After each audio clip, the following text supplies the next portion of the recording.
Hello students. तो आज से हम 10th क्लास की ट्रिग्नोमेट्री चैप्टर स्टार्ट करने जा रहे हैं और यकीन कीजिए ट्रिग्नोमेट्री चैप्टर के हर एक कॉन्सेप्ट को हम बिल्कुल बेसिक लेवल से स्टार्ट करेंगे और एक पीक तक पहुंचाने की कोशिश करेंगे।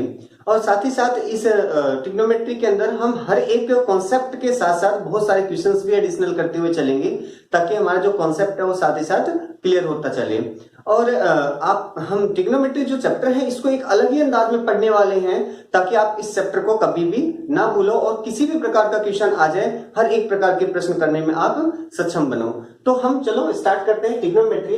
तो व्हाट इज ट्रिग्नोमेट्री? तो इसका आंसर हम देखने से पहले एक बार हम ये जान लेते हैं, कुछ वर्ड्स हैं इनका मतलब समझते हैं। तो सबसे पहले हम बात करते हैं किसका? डिस्प्लेसमेंट का। किसका? डिस्प्लेसमेंट का। डिस्प्लेसमेंट, देखो डिस्प्लेसमेंट, देखो प्लेस अपनी जगह पे, डिस हट जाना। तो कोई अपनी जगह से कितना हट जाता है उसे ही क्या बोला जाता है? डिस्प्लेसमेंट बोला जाता है। क्या बोला जाता है? डिस्प्लेसमेंट बोला जाता है। जैसे हमारे पास राम है, राम 10 बजे यहां पे खड़ा है ए पोजीशन पे। कहां पे? ए पोजीशन पे 10 बजे है। अब 10 बजे सुबह के जब हम देखते हैं तो राम ए पोजीशन पे खड़ा है, लेकिन वही जब 10 बज के हम 5 मिनट पे देखते हैं, 10 बज के 5 मिनट पे देखते हैं तो जो राम की पोजीशन है वो चेंज होके क्या हो जाती है? बी हो जाती है। तो हम क्या देखते हैं, राम तो यहां था 10 बजे, लेकिन इसने अपनी पोजीशन क्या कर लिया? चेंज कर लिया। तो अपनी पोजीशन चेंज करके कहां पहुंच गया? बी पोजीशन पे पहुंच गया। तो डिस्प्लेस, देखो प्लेस से हट जाना ही क्या कहलाता है? डिस्प्लेसमेंट। तो ये ए पोजीशन से हट के कहां पहुंच गया? बी पोजीशन पे। तो आप देख सकते हो कि ए से हट गया ना, ये इसने अपनी पोजीशन चेंज कर ली ना, मतलब यहाँ पे कुछ ना कुछ डिस्प्लेसमेंट हुआ है। तो कितना हुआ डिस्प्लेसमेंट? देखो तो यहां से लेके यहां तक ये क्या है हमारे पास? ये राम के द्वारा किया गया क्या है? डिस्प्लेसमेंट है। वो अपनी जगह से कितना हट गया? हमने कहा कि भाई ए से बीच के बीच में, अगर ए से बी के बीच में कितना है? 200 मीटर का गैप है। कितना है? 200 मीटर का गैप है। तो इसका मतलब क्या है? ए जो राम है, राम जो है वो क्या है कि अपनी पोजीशन से हट गया। कितना हट गया? 200 मीटर। तो ये जो 200 मीटर है ये किसको रिप्रेजेंट करता है? डिस्प्लेसमेंट को। किसको? डिस्प्लेसमेंट को। आई थिंक आपको समझ में आ गया होगा कि डिस्प्लेसमेंट होता क्या है? अपनी जगह से हट जाना। तो फिर कोई बच्चा पूछेगा कितना हट गया, तो जो ये आता है ना इसका मीनिंग निकलता है कितना हटा है। तो अपनी पोजीशन से जितना हट गया उस अमाउंट को ही क्या बोला जाता है? डिस्प्लेसमेंट। यानी 200 मीटर इज द डिस्प्लेसमेंट। अब बात आती है कि यहां हम देख सकते हैं जो डिस्प्लेसमेंट है ए पोजीशन से ये क्या है हमारे पास? बी पोजीशन तक, ए से बी तक एक लाइन में हुआ है। जो हमने चेंज देखा है वो चेंज किस फेवर में देखा है? तो लाइन की फॉर्मेट में देखा है। तो ये जो चेंज है इस चेंज को डिस्प्लेसमेंट तो बोलेंगे। डिस्प्लेसमेंट का मतलब ही क्या होता है? चेंज होता है। डिस्प्लेसमेंट का मतलब ही क्या होता है? चेंज होता है। तो पोजीशन में चेंज क्या कहलाता है? डिस्प्लेसमेंट। तो ए से बी तक जो हमने चेंज यानी डिस्प्लेसमेंट लिया है, तो देखो ये डिस्प्लेसमेंट तो है, लेकिन कौन सा है? तो लीनियर है। कौन सा है? लीनियर है। तो लीनियर का मतलब क्या होता है? देखो लीनियर का मतलब क्या होता है? लाइन। लीनियर का मतलब क्या होता है? लाइन। तो ये जो डिस्प्लेसमेंट है ये कौन सा है? लीनियर डिस्प्लेसमेंट है, क्योंकि हमने जो चेंज देखा वो किसके लॉन्ग देखा है? लाइन के लॉन्ग देखा है। अब बात आती है क्या डिस्प्लेसमेंट इसके अलावा भी किसी प्रकार से हो सकता है? तो बिल्कुल हो सकता है। देखते हैं कैसे। अब हमने कहा कि भाई ये एक रे है। क्या है? ये रे है। अब रे, लाइन और लाइन सेगमेंट सबको पता होगा ना कि देखो ये क्या है? ये तो लाइन को रिप्रेजेंट करता है जिसके दोनों तरफ एंड होते हैं ना, ये सिरे होते हैं जो इधर भी एक्सटेंड हो सकता है इधर। देखो एरो का मतलब क्या है कि अभी आगे और बढ़ सकता है। तो जो दोनों तरफ बढ़ते हैं ना, जब दोनों एंड की तरफ एरो लगा होता है, जब दोनों तरफ बढ़ते हैं लाइन को बताता है। लेकिन एक तरफ फिक्स है, मतलब अब इससे आगे नहीं बढ़ेगा, लेकिन दूसरी तरफ एक्सटेंड कर सकता है, तो इसे क्या बोला जाता है? रे बोला जाता है। ध्यान रहे इसे भी रे ही बोलते हैं। इससे मतलब नहीं कि लेफ्ट साइड ही रुकना चाहिए, राइट साइड बढ़ना चाहिए, ऐसे कोई मतलब नहीं। किसी एक डायरेक्शन में अगर वो बढ़ता है तो क्या कहलाता है? ये रे हो गया। और हम देखें अगर ये देखो ये क्या है? ये लाइन है। लाइन के इस इतने से टुकड़े को काट के निकाल दो बाहर। इस टुकड़े को हमने क्या कर दिया? बाहर निकाल दिया। तो हम देख सकते हैं ये जो आया ये क्या कहलाता हमारे पास? ये क्या है? लाइन सेगमेंट है। लाइन सेगमेंट है। तो लाइन सेगमेंट का मतलब क्या होता है? पार्ट। सेगमेंट का मतलब क्या होता है? पार्ट। तो लाइन का पोर्शन है, लाइन का पार्ट है। लाइन के पार्ट को क्या बोला जाता है? लाइन सेगमेंट बोला जाता है। तो फिलहाल हम बात कर रहे हैं रे की। तो रे क्या होता है? एक एंड तो हमारे पास फिक्स है और दूसरा क्या है हमारे पास? ये एक्सटेंड हो सकता है। तो देखो अगर इस रे को यहां से पकड़ के इसको ऐसे रोटेट कर दिया जाए, इसको ऐसे पकड़ के यहां से रोटेट कर दिया जाए, तो हम क्या देखते हैं कि ओ ए इसकी इनिशियल पोजीशन है। ये कौन सी पोजीशन है? Initial position. इनिशियल पोजीशन क्या है? ओ ए है। लेकिन जैसे हमने यहां से फिक्स रखा और इसको ऐसे पकड़ के रोटेट किया, मींस कि देखो अब यहां से तो इसको हमने क्या कर रखा है? फिक्स कर रखा है, और यहां से देखो इसको ऐसे रोटेट कर दिया। तो अब जब यहां से इसको देखो, यहां से हमने इसको ऐसे कर दिया, अपनी जगह से हट गया ना, तो अपनी जगह से हट के कहां पहुंच गया? देखो यहां पहुंच गया। अब ये A1 बन गया, इसे मैंने क्या कहा? A1 बन गया, नाम दे दिया। तो देखो ये ओ ए की इनिशियल पोजीशन थी, बट अब ये हट के यहां आ चुका है, तो देखो यहां पे चेंज हुआ है ना, ये वाला यहां पे चेंज हुआ है, तो ये भी तो प्रकार का चेंज हुआ है ना। तो ये जो चेंज है, ये भी चेंज है, तो इसको भी हम क्या बोलेंगे? डिस्प्लेसमेंट बोलेंगे। क्या बोलेंगे? डिस्प्लेसमेंट ही बोलेंगे। क्या बोलेंगे? डिस्प्लेसमेंट। अच्छा, ये क्योंकि बाद वाला है, तो इसलिए इसको क्या बोलते हैं? टर्मिनल। क्या होता है? Terminal position. टर्मिनल का मतलब क्या होता है? एंडिंग। टर्मिनल का मतलब क्या होता है? एंडिंग, खत्म होने वाली साइड है ये। तो देखो ये इनिशियल पोजीशन था, इनिशियल साइड थी, और ये टर्मिनल यानी खत्म होने वाली है। तो अब एक चीज देखो, यहां पे भी तो चेंज हुआ है ना, तो ये जो चेंज है ये भी डिस्प्लेसमेंट है, ये जो चेंज था ये भी डिस्प्लेसमेंट था, लेकिन यहाँ पे हमने एक लाइन के अलोंग चेंज किया है। बट ये जो चेंज है ये कैसा है? तो हम एक बार इसको अलग से देखते हैं। यहाँ पे देखो कि ये ओ ए इसकी इनिशियल पोजीशन थी, कुछ देर के बाद अगर मैं इसको पकड़ के ऐसे रोटेट करता हूँ, देखो A1 यहां आ गया, इसको और रोटेट करता हूं तो देखो क्या हो जाएगा? यहां आ जाएगा A2, इसको और पकड़ के रोटेट किया तो कहां आ गया? देखो A3, इसको और पकड़ के रोटेट किया तो कितना हो गया? देखो A4, इसको और पकड़ के रोटेट किया तो देखो कितना हो गया? A5, इसको पकड़ के और थोड़ा रोटेट किया तो कितना हो गया? देखो A6। तो हम क्या देख रहे हैं कि इसको जब यहां से फिक्स रखा, देखो A1, OA2, OA3, OA4, OA5, और उसके बाद देखो OA6। तो हम यहां से क्या देख रहे हैं कि OA आए, फिर यहां आए, फिर यहां आए, फिर यहां, यहां और यहां। हम देख सकते हैं ये जो चेंज है, ये जो चेंज है ये कैसा है? ये जो चेंज है ये कैसा है? सर्कुलर है। कैसा है? सर्कुलर है। तो इसीलिए इसको डिस्प्लेसमेंट तो बोलेंगे, लेकिन कौन सा डिस्प्लेसमेंट है ये? तो सर्कुलर है। कौन सा है? सर्कुलर डिस्प्लेसमेंट बोलते हैं। कौन सा बोलते हैं? सर्कुलर डिस्प्लेसमेंट बोलते हैं। तो देखो अगर एक लाइन के अलोंग मेजर किया जाता है तो इसको लीनियर डिस्प्लेसमेंट बोला जाता है, लेकिन अगर एक सर्कल के अलोंग देखो इसको हम क्या करते हैं? मेजर करते हैं, इसे क्या बोलते हैं? सर्कुलर डिस्प्लेसमेंट बोलते हैं। तो आपको डिफरेंस समझ में आ गया होगा कि लीनियर डिस्प्लेसमेंट और सर्कुलर डिस्प्लेसमेंट में क्या डिफरेंस होता है। तो लीनियर में क्या करते हैं? स्ट्रेट लाइन के अलोंग जो चेंज है उसे देखा जाता है, जबकि एंगुलर डिस्प्लेसमेंट के अंदर एक सर्कल के अलोंग यानी एक रोटेशन के अलोंग, सर्कुलर का मतलब क्या होता है? रोटेशन के अलोंग। क्या हमारे पास सर्कुलर का मतलब क्या है? रोटेशन। रोटेशन, घुमाओ कितना ये ट्विस्ट कर रखा है, इसको कितना घुमा रखा है, ये कितना घुमा है, तो ये जो ट्विस्टिंग है ना, इसको ही क्या बोला जाता है? सर्कुलर डिस्प्लेसमेंट बोला जाता है। तो दो तरीके के डिस्प्लेसमेंट होते हैं, एक होता है लीनियर डिस्प्लेसमेंट जो लाइन के अलोंग देखा जाता है कितनी पोजीशन से अपनी पोजीशन से कितना हट गया है, दूसरा होता है सर्कुलर, हम ये देखते हैं सर्कल में कितना हट गया, उसे क्या बोला जाता है? सर्कुलर डिस्प्लेसमेंट बोला जाता है। तो इसके बाद हम नेक्स्ट देखते हैं, और वो क्या है हमारे पास? एंगल। कि एंगल क्या होता है? एंगल क्या होता है? बेसिकली हमें पता है क्या, इसको हम एंगल ए बोलते हैं, इसको हम एंगल बी बोलते हैं, ठीक है। एंगल ए भी यही होता है, इसको इससे रिप्रेजेंट किया जाता है। होता क्या है? तो नेक्स्ट हम बात करने वाले कौन सा? एंगल। एंगल क्या होता है? देखो डिस्प्लेसमेंट हमने दो पढ़ लिया, एक तो लीनियर डिस्प्लेसमेंट और दूसरा कौन सा पढ़ा? सर्कुलर। सर्कुलर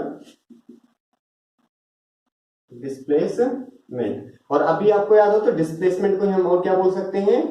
चेंज भी बोल सकते हैं। डिस्प्लेसमेंट का मतलब क्या था? चेंज था। तो देखो सर्कुलर सॉरी अब एंगल। तो एंगल क्या होता है? देखो एंगल में क्या होता है कि ये जो चेंज हुआ है, देखो ओ ए इसकी क्या है? इनिशियल पोजीशन है, ओ A1 इसकी क्या है? फाइनल पोजीशन है। तो देखो इनिशियल से फाइनल में कितना चेंज हुआ है, ये कितना चेंज हुआ है। देखो अगर मैं बात करता हूं इसको और ट्विस्ट करता और रोटेट करता तो ये यहां पे आ जाता A2। तो देखो यहां से ये भी तो चेंज है ना, ये भी क्या है? चेंज वन, चेंज वन, और ये क्या है? ये भी है चेंज, इसको मैं क्या कर रहा हूं? Change two. तो अब आप यहां देख सकते हो चेंज वन और चेंज टू दोनों अलग अलग है ना। तो सर्कुलर डिस्प्लेसमेंट क्या था कि कोई गोल घूम रहा है, यहाँ पे दोनों ही डिस्प्लेसमेंट क्या है, सर्कुलर, दोनों में चेंज हुआ है ना, पोजीशन में चेंज है, तो दोनों का जो चेंज है कैसा है, सर्कुलर है। लेकिन कितना कितना चेंज है, जैसे हमने क्या कहा था, ए सिटी से बी सिटी के बीच की दूरी अगर मैं कहता हूं कितना 150 किलोमीटर है, 150 किलोमीटर है, तो एक चीज आप ये देखो ना कि अगर कोई सी सिटी है तो उसका जो डिस्टेंस है वो कितना होगा, 180 भी तो हो सकता है ना। तो दो सिटी के बीच में जो हमारे पास गैप है, जो डिस्टेंस है, उसे डिस्प्लेसमेंट बोला जाता है। लेकिन ये डिस्प्लेसमेंट कम और ज्यादा भी तो होता है ना, जिसको हम मीटर या किलोमीटर में मेजर करते हैं। ऐसे जो ये एंगल है हमारे पास क्या, जो सर्कल में मेजर होता है, तो इसके लिए हम क्या करते हैं कि इसको जो मेजर किया जाता है किसमें, ये जो डिस्प्लेसमेंट है ना, ये जो सर्कुलर डिस्प्लेसमेंट है, ये जो सर्कुलर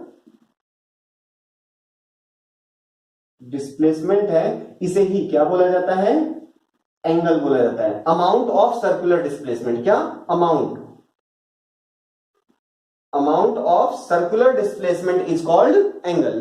तो एंगल क्या होता है कि भाई कितना घूम चुके हैं, कितना इस पर घुमाया गया है, ट्विस्ट किया गया है, ये जो ट्विस्ट का रोटेशन है ना, यही क्या कहलाता है, एंगल कहलाता है। जैसे अब आप देख सकते हो क्या, यहां पे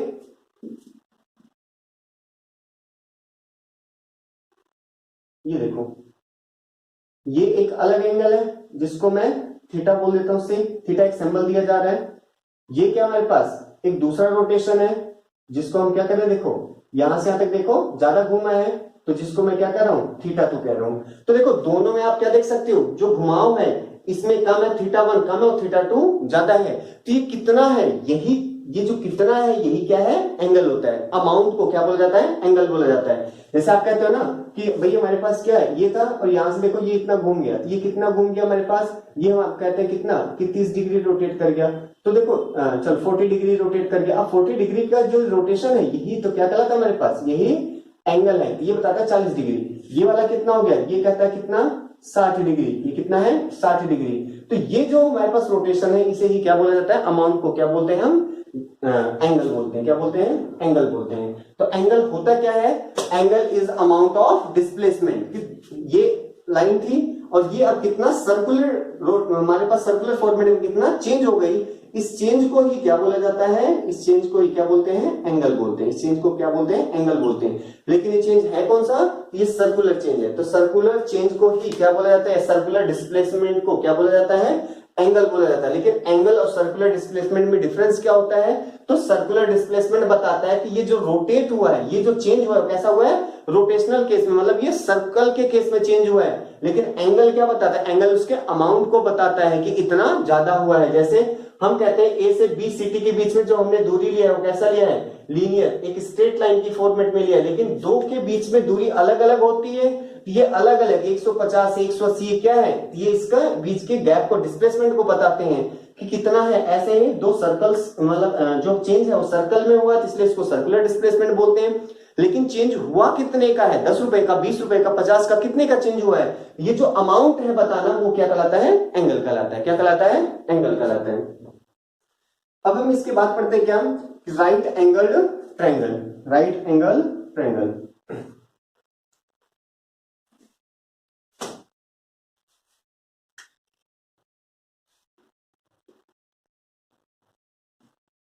right angled triangle, right angled triangle. सबको पता है कि राइट एंगल ट्रायंगल क्या होता है, अ ट्रायंगल विच हैव, हमारे पास क्या है, एंगल ऑफ 90 डिग्री, जिसका एक एंगल क्या होता है 90 डिग्री का होता है, उसे क्या बोला जाता है, राइट एंगल ट्रायंगल बोला जाता है। राइट एंगल ट्रायंगल बोला जाता है। तो हमारे पास क्या है कि अब आपको यहां से 2-3 कॉन्सेप्ट समझने, क्या है कि 9th क्लास के अंदर आपने एक ये थ्योरम पढ़ी होगी क्या, कि किसी भी ट्रायंगल के अंदर, किसी भी ट्रायंगल के अंदर, जैसे ये ट्रायंगल है हमारे पास कौन सा, ए बी सी, ध्यान से समझना, ए बी सी एक ट्रायंगल है। इस ट्रायंगल के अंदर जो साइड सबसे बड़ा होता है ना, उसके सामने वाला एंगल भी सबसे बड़ा होता है। जैसे फॉर एग्जांपल मैं ये कह रहा हूं कि देखो ये तो कितना है, ये हमारे पास कितना है 30 डिग्री, ये कितना है 60 डिग्री और ये कितना है 90 डिग्री। तो देखो 60 30 90 और 90 180। तो अब मैं कहता हूं कि देखो क्या कि एंगल बी क्या है, एंगल बी सबसे बड़ा है ना, तो एंगल बी के सामने वाली साइड भी क्या होगी, सबसे बड़ी होगी। एसी सबसे बड़ा है, लॉन्गेस्ट है, एसी साइड क्या है, लॉन्गेस्ट है। अब बात करते हैं सबसे छोटी कौन सी है, तो सबसे छोटा कौन है, 30 है ना, तो 30 के सामने वाला कौन है, एबी, तो एबी सबसे छोटा होगा। तो देखो यहां पे अगर हम बात करते हैं तो देखो इसको मैं यहां लिख देता हूं, एंगल बी बड़ा है ना, किससे बड़ा है, एंगल बी बड़ा है, किससे बड़ा है, एंगल ए से। एंगल ए भी तो बड़ा है ना, किससे बड़ा है, तो एंगल सी से, एंगल सी से। तो यहां आप देख सकते हो सी सबसे छोटा, ए देखो बी सबसे बड़ा, ए उससे छोटा और सी सबसे छोटा। तो एंगल बी के सामने वाली जो साइड है ए सी, ये भी क्या होगी, सबसे बड़ी।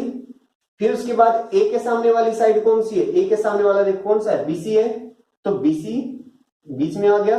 और सी के सामने वाली साइड कौन सी है, ए बी, ए बी कौन सी है यहाँ पे, शॉर्टेस्ट है, ए बी कौन सी है, शॉर्टेस्ट। तो ध्यान रखना, बड़ा एंगल के सामने वाली जो हमारे पास साइड होती है वो हमेशा क्या होती है, बड़ी होती है। छोटे एंगल के सामने वाली साइड भी हमेशा क्या होती है, छोटी होती है। ये आपने 9th क्लास के अंदर पढ़ा होगा। दूसरा हम बात करते हैं क्या कि अब देखो, अब अगर मैं कहता हूं क्या कि ये A B C, A B C, ये हमारे पास क्या है, ट्रायंगल हो गया। कौन सा ट्रायंगल, राइट एंगल ट्रायंगल, क्योंकि देखो यहाँ पे एक एंगल किसका है, 90 डिग्री का। तो अब देखो ट्रायंगल के तीनों एंगल्स का सम कितना होता है, 180, उसमें से एक ये 90 हो गया, इसका मतलब ये दोनों मिला के 90 होंगे। तो ऑब्वियसली ये जो एंगल बी है ये हमेशा ही क्या है, सबसे बड़ा होगा।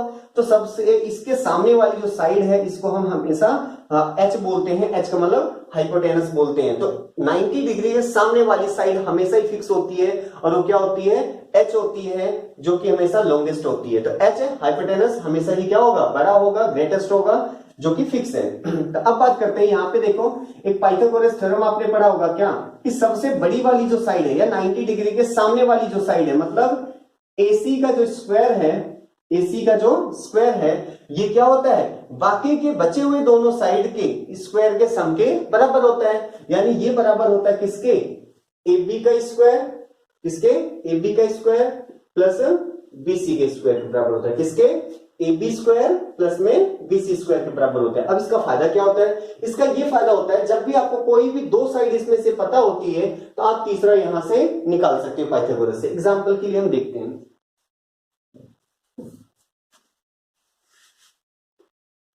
देखो मैंने कहा क्या कहा कि जो AC है, AC कितना हमारे पास 5 है, जो BC है वो कितना है, 3 है। तो AB बताओ, हमें क्या है, AB बताना है। गिवन क्या है कि AC कितना है, 5 है, AC कितना है, 5 है। दूसरा देखो BC कितना है, तो 3 है। हमें क्या बताना है, AB बताना है। तो AB कितना है, तो देखो AB को फिलहाल मैं X कर दूं, ये पड़ा रह लो, ये रह लो। तो हमारे पास देखो हमें क्या पता है, सबसे बड़ा साइड कौन है, AC। तो AC का स्क्वायर बराबर होगा किसके, AB के स्क्वायर प्लस BC का स्क्वायर। अब रख दो AC का स्क्वायर, AC कितना है, AC है 5, तो 5 का square is equal to AB। AB कितना है हमारे पास, देखो AB, तो AB तो निकालना ही है, इसलिए AB को AB रहने दो। तो AB का होल स्क्वायर प्लस BC, यहाँ पे देखो B से C कितना है, 3 है, तो कितना हो गया, 3 का स्क्वायर। तो अब हम बात करते हैं, देखो 5 का स्क्वायर 25, ये देखो AB स्क्वायर ऐसे रहेगा, प्लस 3 का स्क्वायर कितना हो गया, 9, 9 इधर चला जाएगा, तो 25 माइनस 9 इज इक्वल टू कितना हो गया, AB का स्क्वायर। 25 माइनस 9 कितना हो गया हमारे पास, 16 इज इक्वल टू कितना हो गया, AB का स्क्वायर। अब हमें पता है स्क्वायर हटेगा तो अंडर रूट आ जाएगा, तो हमारे पास देखो AB इज इक्वल टू कितना आ गया, प्लस माइनस अंडर रूट 16, तो प्लस माइनस कितना हो गया, 4, प्लस माइनस कितना हो गया, 4। अब हमें एक चीज पता है कि भाई साइड जो है ये तो लेंथ है, BC के क्या है, लेंथ है, और लेंथ नेगेटिव होती नहीं है। तो हमारे पास क्या है, because AB can not be negative, AB जो लेंथ है वो नेगेटिव नहीं हो सकती है, देयरफॉर AB बराबर हमेशा कितना, यहाँ पे देखो कितना आ गया, 4 यूनिट। तो जो AB की लेंथ है देखो आगे कितना है, 4, तो देखो ये कितना हो गया, 4। हालांकि आपको याद होगा 3, 4, 5 ये ट्रिपलेट भी है, तो आप याद रख सकते हो। इनसे क्या होता है, क्वेश्चन थोड़े इजी और जल्दी हो जाते हैं। तो यहां से मतलब कोई भी दो गिवन होगी तब आप तीसरा निकाल सकते हो। तो राइट एंगल ट्रायंगल के बारे में हमने देख लिया क्या कि राइट एंगल ट्रायंगल में क्या होता है हमारे पास कि पाइथागोरस थ्योरम में हम क्या करते हैं, जो 90 डिग्री के सामने वाली साइड है उसका स्क्वायर बाकी के दोनों के जो बच गए हैं साइड्स उनके स्क्वायर के सम के बराबर होता है। तो ये था राइट एंगल ट्रायंगल। अब हम बात करते हैं क्या कि राइट एंगल ट्रायंगल तो हो गया हमारा। अब हम इसमें जो कॉन्सेप्ट है उसके बारे में जान लेते हैं, बहुत इंपॉर्टेंट है क्या कि देखो जब ये राइट एंगल ट्रायंगल है तो इसके अंदर हमने एक चीज ये पढ़ा अभी कि 90 डिग्री सबसे बड़ा एंगल है। मैं इसको एल एम नाम देता हूं, एल एम एन। तो एम एंगल सबसे बड़ा है, तो एम के सामने वाला ये जो एल एन है ये सबसे बड़ा होगा। और अभी मैंने क्या कहा, इसको हम एच से इंडिकेट करेंगे। एच किसको इंडिकेट करता है, हाइपोटेनस को। तो एच हाइपोटेनस को इंडिकेट करता है जो कि हमेशा लॉन्गेस्ट यानी सबसे बड़ा होगा। अब बात आती है कि हमारे पास देखो अगर मैं इसको एक एंगल थीटा, अच्छा ये थीटा क्या है, तो थीटा एक ग्रीक वर्ड है हमारे पास है जो हम यूज करते हैं सिंबल के तौर पे दिखाने के लिए, ये एंगल थीटा है। थीटा है मतलब इस डिस्प्लेसमेंट को बताया जाता है कि थीटा, जैसे हम कहते हैं 30 डिग्री, तो ये हमारे पास डिग्री मतलब वही वाला है। तो देखो थीटा, तो अब हम बात करते हैं एन। तो देखो होता क्या है यहाँ पे कि जो थीटा आपने जो भी चूज कर लिया, इसे देखो बच के दो ही, एक तो 90 फिक्स है, 90 के सामने वाला एच होता है, लेकिन अब एक थीटा मानना पड़ेगा आपको एल और एन में से।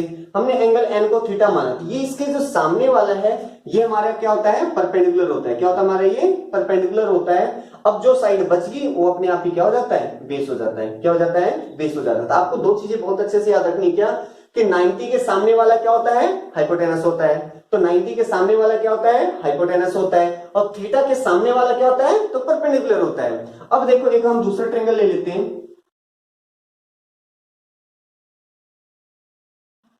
A B C. अब हम यहां पे देखना चाहते थे, अब हमने क्या किया कि देखो इसको एंगल कह दिया, क्या चलो इसको हमने इसको एंगल क्या कह दिया, थीटा। तो अब आप यहां से देखो 90 डिग्री, इसके सामने वाला क्या है, ये तो एच फिक्स हो गया। तो बीसी क्या है, हाइपोटेनस है, फिक्स हो गया।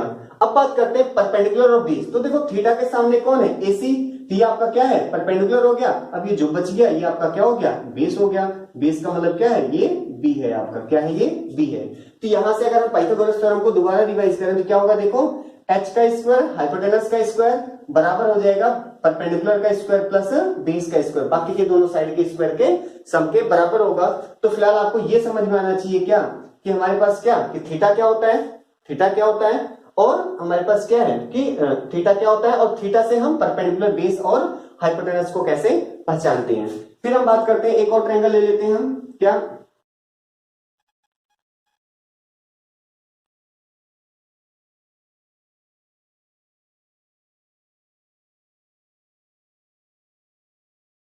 देखो पी क्यू आर हमने ये ले लिया।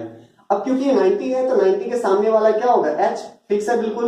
अब हमने इसे थीटा मान लिया, इसे थीटा। अब देखो पी को थीटा माना तो पी के सामने वाला क्या होगा, परपेंडिकुलर, सॉरी थीटा के सामने वाला क्या होगा, परपेंडिकुलर। बच गया कौन सा, पी क्यू साइड, तो पी क्यू साइड क्या होगा, इसका बेस होगा। तो आशा करता हूं आपको परपेंडिकुलर, बेस और हाइपोटेनस पहचानने आ गया होगा। ट्रायंगल चाहे कैसा भी दे दिया जाए, कितना ही ट्विस्ट करके दे दिया जाए, आपको क्या आना चाहिए कि हाइपोटेनस किसे बोलते हैं, परपेंडिकुलर कौन सा होता है और बेस कौन सा होता है। ये अगर आपने पहचान लिया तो आप ये समझ लो कि आपकी एक एक्सरसाइज इसी के ऊपर बेस्ड है, जो कि आप उसके सारे क्वेश्चंस कर सकते हो। फिलहाल क्वेश्चंस कैसे करना है वो आगे चल के हम देखेंगे। अभी हमारा जो काम हो क्या है कि भाई बेस, परपेंडिकुलर और हाइपोटेनस को पहचानना। तो क्या था कि 90 के सामने वाला तो एच फिक्स है हमेशा, चाहे ट्रायंगल कैसा भी हो, तो 90 के सामने वाला क्या होता है, हाइपोटेनस होता है, बिल्कुल फिक्स है। 90 के सामने वाला एच होगा। बच के पी और पी, तो किसे पी बोला जाए और किसे बी बोला जाए। तो इस केस में हम क्या देखते हैं, जो थीटा के सामने उसे पी बोला जाएगा, जो बच गया फिर साइड, क्योंकि एक एस तो फिक्स कर दिया, एक हमने पी पता चल गया थीटा के सामने वाला, तो साइड तो तीन ही होती है, तो ये क्या हो गया, जो बच गया वो हमारा किसको इंडिकेट करेगा, बेस को इंडिकेट करेगा। तो अब हम बात करते हैं कि देखो हमने क्या देख लिया कि डिस्प्लेसमेंट क्या होता है, अपनी जगह से जो जितना हट जाता है उसे ही क्या बोला जाता है, डिस्प्लेसमेंट बोला जाता है। एंगल क्या होता है, उस अमाउंट ऑफ डिस्प्लेसमेंट को क्या बोला जाता है, एंगल बोला जाता है। भाई वो डिस्प्लेसमेंट हुआ कितना है, इतना हुआ है, इतना हुआ है, इतना हुआ है, इतना हुआ है। तो देखो ये जो चेंज है ना कि इतना इतना इतना कितना कितना रोटेट हुआ है, तो जो कितना आता है ना हाउ मच, तो ये हाउ मच का जो आंसर देता है कौन देता है, थीटा देता है। फिर हमने ये देख लिया राइट एंगल ट्रायंगल के अंदर पाइथागोरस थ्योरम, तो एच स्क्वायर बराबर होता है किसके, P square plus B square के। अब हम बात करते हैं कि व्हाट इज ट्रिग्नोमेट्री, कि जो हमारा चैप्टर है ट्रिग्नोमेट्री ये होता क्या है। तो देखो आपने पढ़ रखा होगा ना साइंस के अंदर, मोनो, डाई, ट्राई, टेट्रा, पेंटा। तो हमारे पास क्या है, मोनो का मतलब एक होता है, डाई का मतलब दो होता है, तो ट्राई का मतलब कितना होता है, थ्री। ट्राई का मतलब कितना होता है, थ्री। तो हमारे पास क्या है, जैसे आपने पॉलीगन पढ़ा होगा ना, देखो पॉली का मतलब मेनी और गन का मतलब साइड, तो ऐसे यहाँ पे ट्राई का मतलब 3 और गन का मतलब क्या होता है, साइड्स। गन का मतलब क्या होता है, साइड। तो देखो 3 साइड, और मिट्री का मतलब क्या होता है, मेजरमेंट। मिट्री का मतलब क्या होता है, मेजर करना। क्या होता है, मेजर करना। तो ट्रिग्नोमेट्री होता क्या है बेसिकली, तो trigonometry is the measurement of, trigonometry is the measurement of 3 sides. अब आप कहोगे एंगल भी तो होता है, बिल्कुल होता है। तो एक्चुअल में अगर हम बात करते हैं इसको मिला के, तो ये होता क्या हमारे पास, ट्रिग्नोमेट्री होती क्या है, तो ट्रिग्नोमेट्री क्या होती है, देखो 3 साइड किस में होते हैं, ट्रायंगल में होते हैं। 3 साइड किसके अंदर होते हैं, किसी भी ट्रायंगल के अंदर होते हैं। तो इस किसी भी ट्रायंगल के अंदर हमारे पास कितने साइड होते हैं, 3।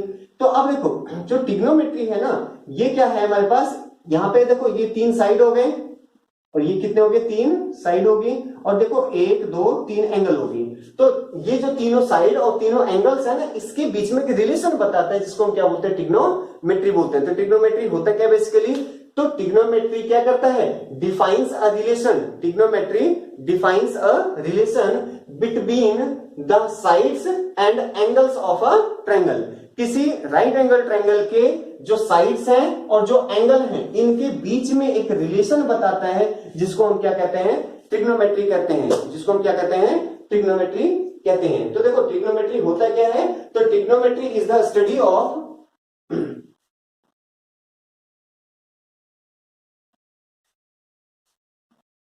trigonometry is a study of trigonometry is a study of relationship between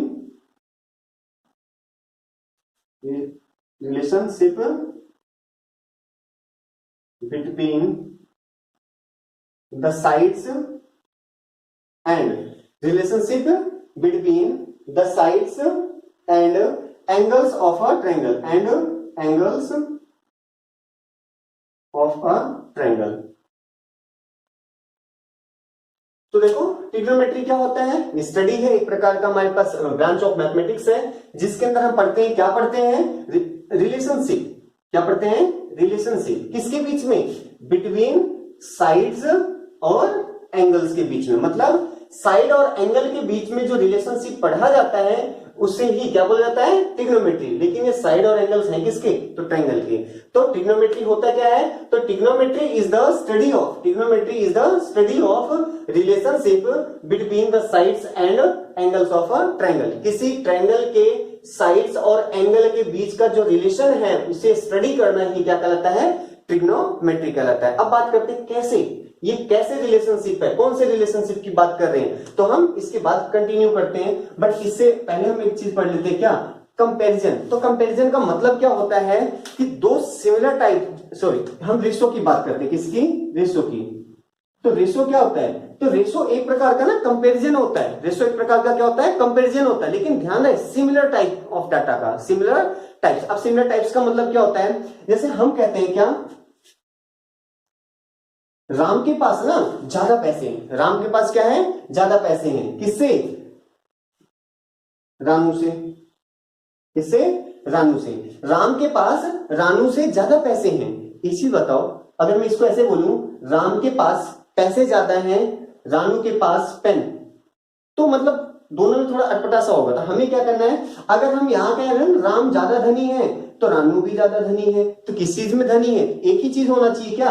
अगर हम कह रहे भाई इसके पास कितने 100 रुपए हैं, तो इसके पास मैं कहूं कितने, इसके पास चलो मैं कहता हूं कितना 5 पेन है, तो बताओ कौन किसके पास ज्यादा है पैसे, तो आपको पता ही नहीं। क्यों, क्योंकि यहाँ देखो आप रुपए है और यहाँ पे क्या है, पेन ले रखा है। तो ये दोनों जो आर्टिकल्स हैं एक जैसे नहीं है, तो आप इनका रेशो नहीं निकाल सकते, इनको आप कंपेयर नहीं कर सकते हो। कंपेरिजन किसका हो सकता है, मैंने कहा कि राम के पास कितने रुपए हैं, 100 रुपए हैं, रानू के पास कितने रुपए हैं, रानू के पास कितने हैं, 50 रुपए हैं। तब आप कह सकते हो कि क्या, कि राम के पास ना डबल है, किससे, रानू से। देखो रानू के पास 50 है, जिसके पास कितने हैं, 100 है। तब आप इन दोनों को कंपेयर कर सकते हो। कैसे, कि इसके पास 2 रुपए है, तो इसके पास 1 रुपया, मतलब इससे डबल रुपए इसके पास है। तो इसको ही देखो क्या बोलते हैं, रेशो। तो रेशो में क्या होता है, कंपैरिजन होता है। और कंपैरिजन भी किसका, कि अगर यहां रुपए लिखे हुए हैं, तो यहाँ पे भी रुपए ही होने चाहिए, ना कि पेन होना चाहिए। तो ध्यान रखना।